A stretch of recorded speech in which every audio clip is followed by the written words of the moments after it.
Kara gözlüm benim heyranam sene, kara gözlerine. Dön bir anlar bir de bak mene, kara gözlüm kara göz.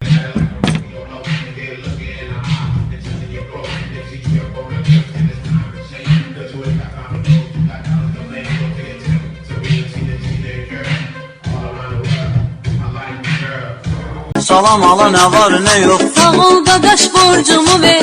Et yeme yağda yeme, yavaş yavaş borcumu ver. Ya senin yanında çok mutluyum.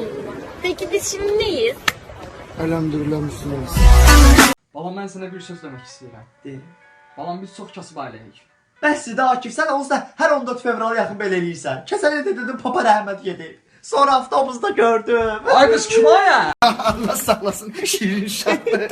Gidin orada oynayaq, ha? Gidin orada oynayaq. Gəl görüm. Az deyəsə döyür uşağı ye. Naratom uşaqlarda oynayırlar. Az şeydə qalır. Az niyə zararlayırsan? Müəllim, mən 2 yazıb. Niyə? Müəllim mənə dedi ki, Vüsalə çoğlanla meşəyə gedib. İndi burada Vüsalə nədir? Sən nə dedin? Mən də dedim ki, quş bala, Kuş bala? sən deməm ibtida imiş. Evet, turnik eləyəndə adam boyu uzanır. Hələ boş söhbət desən, 18 kimdir lan? Mən.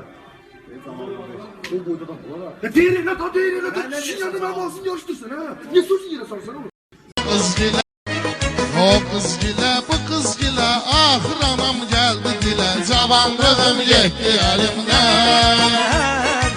Yarım ne kanar ne kabuk bağlar, giden unutur kalan hep yanar. Kaçsam kaçamam, her yerde kokun var.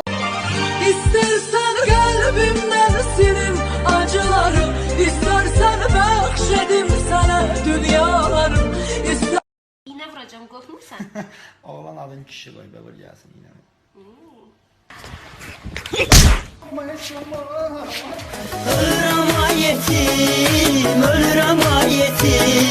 Instagram izləyicilərimə bir balaca sürpriz hazırlamışam. Mənim bir xüsusi qonağım var bugün.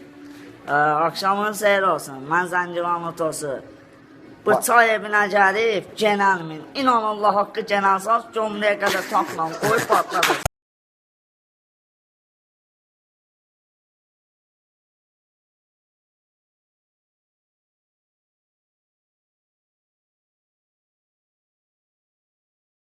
İt kızı, bəs niyə elə baxırdın mənə? Gecən xeyrə qalsın, yuxun şirin olsun. Səni çox istəyirəm, hələlik. Gecən xeyrə qalsın, yuxun şirin olsun. Səni çox istəyirəm, hələlik. Axı sənsiz almaram nəfəs belə, mənə eşqindir verən həvəs belə. Görəsən canım qədər istədim, niyə davranır mənimlə bəs belə? Niyə davranır mənimlə bəs belə? Ay dur, dur 2 gün qaldı sevgililər gününə. Dur get sevgililər yal. Tez ol, sən necə yetişirsən. İnandı ya. Mənim sevgilim var, məndən məzələrsən.